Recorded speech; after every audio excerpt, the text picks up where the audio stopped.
السلام عليكم أعزائي المشاهدين، إن شاء الله كامل تكونوا بخير وألف خير. نعتذر بزاف على الغياب، على بالي غبت مدة طويلة بزاف، ولكن الله غالب، انشغالات وظروف الحياة.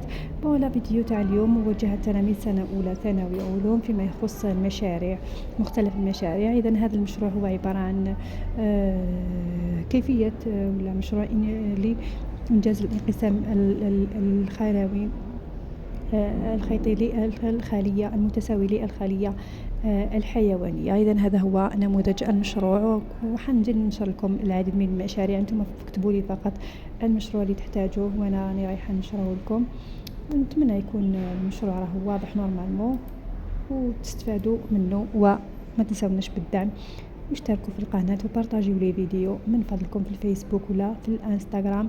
تحياتي لكم وين ما كنتم.